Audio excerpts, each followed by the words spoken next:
नमस्कार मित्रांनो, आज आपण आलेलो आहे गणेश ॲग्रो एक्सपोर्ट या ठिकाणी।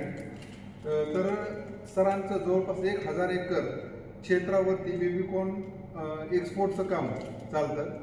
तर त्यांनी केरन टेक्नॉलॉजी हे ऑलरेडी ते गेले अनेक वर्षाला वापरतात, परंतु या ठिकाणी मकेवरती जी लष्कर अळी असते यासाठी सरांनी काही स्पेशल ट्रायल केलेले आहेत। कारण हा जो प्रोडक्शन काढलं जातं मक्याचं हे 100% रेसिड्यू फ्री आहे, बरोबर?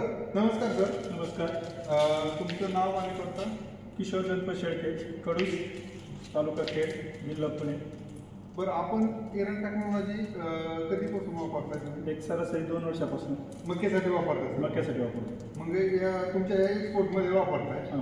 त्याचबरोबर आता तुम्ही जो आमचं नवीन स्ट्रायकॉन नावाची टेक्नॉलॉजी लिहिली आहे आळीसाठी, तर तुम्ही मकीवरती त्याचा तुम्ही जेव्हा अभ्यास केला तेव्हा काय लक्षात आलं तुमचं? आम्ही ती प्रिव्हेंटिव्ह स्टेजला ट्रायकॉन हे औषध वापरलं 2 मिलीलीटरच्या हिशोबाने, पण त्याच्यात 100% मला रिझल्ट आला त्याच्यापासून। काय जाणवलं प्लॉटमध्ये? पुन्हा आळी दिसलीच नाही शेवटपर्यंत। हार्वेस्टिंग झाला प्लॉट तरी पण आळी दिसलीच नाही शेवटपर्यंत। म्हणजे फक्त एकाच स्प्रेमध्ये तुमचं प्लॉट हार्वेस्टिंग शिवाय तुमचं जे मेन चॅलेंजेस असतं रेसिड्यू आला नाही? रेसिड्यू झालं, ते रेसिड्यूची प्रिव्हेंटिव्ह तुम्हाला रेसिड्यू प्रिव्हेंट. ओके. म्हणजे शेतकरी मित्रांनो, सरांचं जवळपास खूप मोठं काम आहे। स्वतःचं रेसिड्यू प्रिव्हेंटिव्हला एक्सपोर्ट करतात आणि मकीमधून जी मकीची मेन समस्या आहे याच्यावरती केरनच्या टेक्नॉलॉजीच्या माध्यमातून त्यांना सोल्युशन भेटलेलं आहे। ट्रायकॉन त्याचबरोबर मग तुम्ही सॉईल ॲप्लिकेशन मातीतले तुम्ही करत असणार, वगैरे करतो, बरोबर? हो.